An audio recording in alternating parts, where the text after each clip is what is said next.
working for the Stevens, build a power system around this kid, and he wanted to be president of the United States. We all laughed in those days because of Gary Hart and others that were caught fooling around with women, and it would be impossible for Bill Clinton to pull it off. But we went ahead and developed what was called the 86 Plan. And stay there. Larry Nichols joins us. Yes, the real deal, folks, in the center of the Clinton web. He knows the Hillary plan. You heard him. Race riots in America to bring in civil emergency. That's the plan, and I've never seen them geared up like this. Looks like they're getting ready to make their move. Hillary's getting money from third world dictators and countries at the State Department to allow weapons to be sold to them.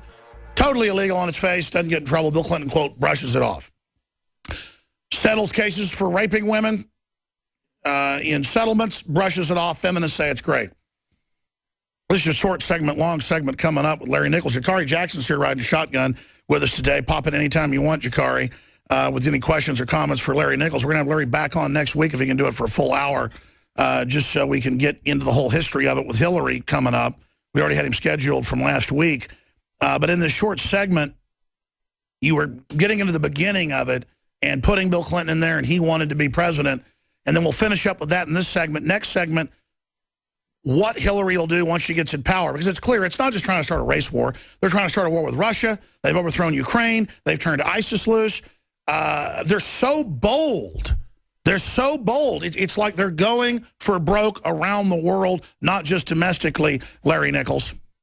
Well, Alex, just imagine this. The system we built in a third-rate state in Arkansas in the Deep South, we learned that if we got control of the media in Arkansas, we learned if we got control of the prosecutor, the attorney general, every prosecutor in every county, guess what? We could do anything we wanted to do. And you know what? If you got caught, so what? Nobody's going to prosecute you. That has now moved to Washington. And you're exactly right.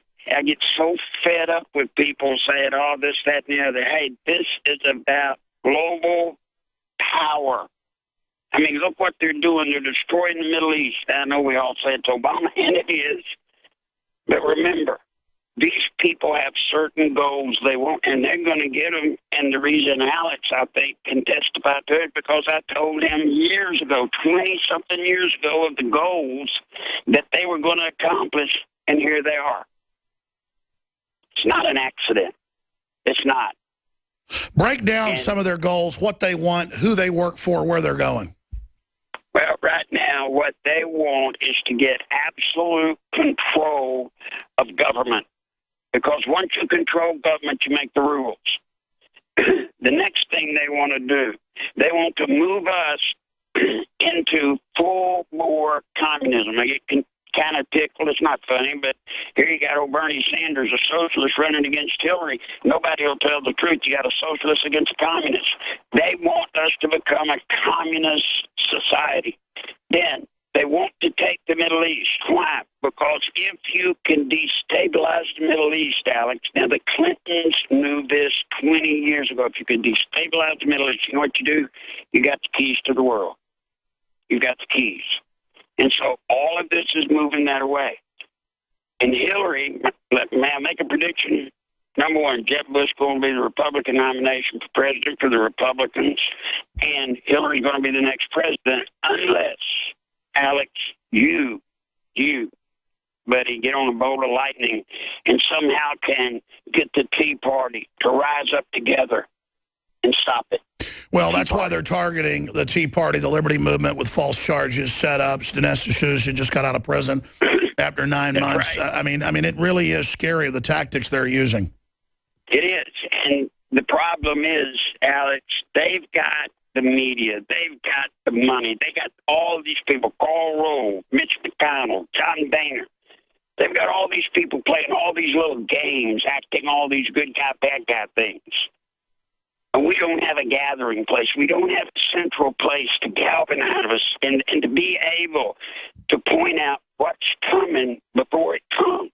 What we all end up doing now, which is what I guess I'm here for, and the reason the Clintons hate me, and the reason I'm the one that the guy mentioned in his dang memoirs of all things, because I know what's coming. I know because I wrote the plan. And so it's coming. And all they got to do is keep us busted up, separated, and they win, especially with guys like the Chamber of Commerce. You know, those people put Alex, they put $50 million up, not to fight Democrats, to fight Tea Party candidates at every level in the RNC. Yeah, you're a better analyst than, you know, the so-called analysts they've got on Fox News. You've been there, you've seen it, and that's the thing. We've got the Republican and Democratic leadership with the wagon circled, right, taking over the country and literally shutting it down, trying to put us under the TPP. And now we've got Hillary racing in there to finish the job. It is just sick beyond belief. Can I tell you all, Hillary, and if you get the book, the genius out of the bottle. Stay there. We're going to talk about that. We're coming back in a long segment. Larry Nichols, the consummate insider. That makes me sick, physically sick. We're in trouble. When Larry Nichols says this show is one of the only larger shows that will cover these issues, I've been physically attacked. That's one thing I don't like about the Clintons. I got physically attacked and told to shut up about Waco by 5 guys. 4 of them attacked me, and they were paid. When the cops came, they tried to arrest me until they saw the surveillance footage, and they were told not to investigate it. I had all sorts of dirty tricks done. I had the military in plain clothes threaten me in parking lots. I had all sorts of other dirty tricks where feds would come to my book signings and say, hey, let's bomb the police station or whatever, and I'd go outside, I'd follow them, they'd be in an unmarked federal police car. And that's one thing under the Bushes, I kind of got left alone, even though they were involved in incredible corruption and they're tied in with the Clintons. Under the Clintons, they come after you. And I see more and more of a Clinton hand in Obama with all this persecution of conservatives, Christians, libertarians, gun owners. And it really is mafia. I mean, that's what they are. And it's Dixie Mafia meets the CIA. And what's scary is they know they're old. They've gotten to this point. This is their chance. They know where the bodies are buried. They're blackmailing people. This is their chance to move on every front. And during the break, I was telling Jakari, I was like, I can't believe as a 41-year-old person with 3 children that it's my responsibility to do this. But I can't just sit here while they hand us over to foreign corporations, take our guns, forcibly inoculate us, double everybody's health care prices, screw everyone, put troops on don't treat death list, stage shootings, Fast and Furious. I mean, I'm not trying to just whine here. It's, I use the term epic, over-the-top, legendary, awesomely evil. Reverend Childress was, calling it just evil genius. I mean, it's, the thing is, they're moving on every front. They're trying to start war with Russians. They have U.S. troops battling Russians right now. That's hardly ever happened. Larry Nichols, I'm ranting here, and Jakari Jackson's here with us. But I don't think I can overstate how perilous a situation we're in. Talk about what their goals were back then, where they're going now, what Hillary's going to try to do, and how racial division seems to be so central. And then Jakari, jump in any time because he's going to join us again next week just on the Clintons themselves. But bringing this forward to where we are now to understand. Because am I wrong in saying they seem to be racing to finish things? Is that out of confidence or out of desperation? No, out of confidence. They've got everything the way it was set up to be. The thing that I guess you've left out of what we've talked about is I have to live every day, Alex, with the fact that I helped write and in most cases wrote most of the plan that is now destroying our country. That's a pretty awesome thing to wear on you. And that's why I've been so dedicated to all these years, no matter the beatings, getting shot at, reporters being with me getting shot at. Yeah, you know what? You just keep going. This is going to be tough, Alex. These people play for keeps. If y'all hadn't figured it out by now, all Hillary's got to do to win this campaign is simple. Don't let anybody get in the race against her on the Democratic side. Boom, it's over. And you'll notice that Hillary is mean enough that when they go to Elizabeth Warren, I assume, or somebody else that might pose a serious challenge, they'll make an offer that they can't refuse. The mistake she made against Obama. She should have run Obama out of the race before he ever got in it and said, son, you're too young, you'll get your chance later, but you get in my way, I will destroy you and you'll never see the light of day. That's what should have been done. But Hillary was got one flaw that Bill Clinton doesn't have.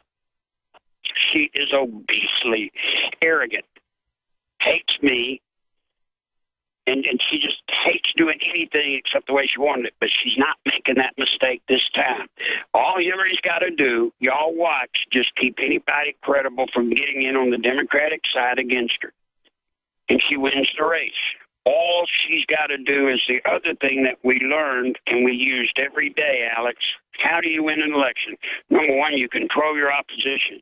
Hillary and her power players are controlling the RNC, and they're making sure somebody like Jeb Bush on earth is going to be the nominee, somebody that cannot beat them, somebody that cannot possibly activate the conservatives in this country and get them so excited they'll come out and vote. The fix is in.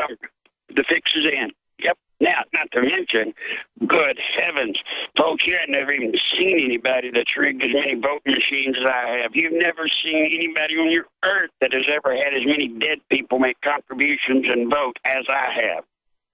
This is coming for you. This is coming for this country. This is coming, Alex, for your children. That's why, by God, you got to fight. My grandbabies, that's why I got to do what I don't want to do. I'm 65 years old. I want to sit out in a pasture somewhere and say, hey, I've been to Nicaragua, every hellhole in the world. I'm done. I'm finished. But you're not going. Folks, I know maybe y'all think this is hyper sensationalism, but you better listen to me. You're not going to have a country when this thing is done, and this thing is going to be in the next election. There won't be another election, Alex, although it'll happen. You know, hey, they got elections in Cuba, don't they? But they're not free. They're not fair. Either vote for who they say, or we'll kill you. That's right. So many people who've lived in a quasi-free country, because nothing's perfect, cannot believe that they would actually go under tyranny. But the decision's been clearly made. Everything's racing towards that. And they're openly announcing, yeah, we're going to start shutting reporters down. Yeah, we're going to arrest you for your speech. Yeah. Can you imagine 20 years ago telling a reporter that's been dedicated or put in the pool reporters that they can't attend an event by a presidential nominee? Are you kidding me? No. 20 years ago, Alex, could you believe somebody could run for president of the United States? And, oh, gee, for 3 or 4 months, I'm not going to even answer any questions from anyone. Are you kidding me? And they play the card that she's a woman. It's everything boiled down to identity politics. And so if you don't like her, you hate women. I mean, it is just, it is mind-blowing. Jakari Jackson, because I want Larry to continue with his breakdown of this and his warnings. Well, I just agree with what Larry was saying, talking about the censorship of the reporters. You recall myself and Joe Biggs went down to the border to talk to Nancy Pelosi, even though we had already talked to her media contact. We get down there, they don't let us into the event. You know, so they do things like this all the time. Same thing when I went to go see Obama. He came here to the LBJ Center, and I actually had my press pass and went through all the credentials and all this stuff. I'm like, okay, so I'm ready to go. And it's like, no, you can go stand in that room over there. I was like, I don't want to stand in the room Obama's not in. You know, that's how they do. Yeah, what I was saying was 20 years ago, could you have believed this could happen? Oh, today, trust me, it's happening. It's happening. But you got one other problem. One of the key elements in our system was what we called the broken coalition. Now, there weren't enough blacks in Arkansas in that day to win an election. Today, nationally, it's 12%. In that day, being a queer was bad. There weren't that many people that came out and said they were openly gay. Then you had the women's liberals, then you had the hippies, then you had the yippies. All of these segments, we figured out, you know what? Yeah, there's good old hardcore conservative Christian moral people in Arkansas, and there's more of them than any one of these groups. But what if we got all those little groups together? Then we become a power source that can't be touched. And we did. And it worked. And now they have what's called the broken coalition, which now you have to add in what? The illegal Mexicans.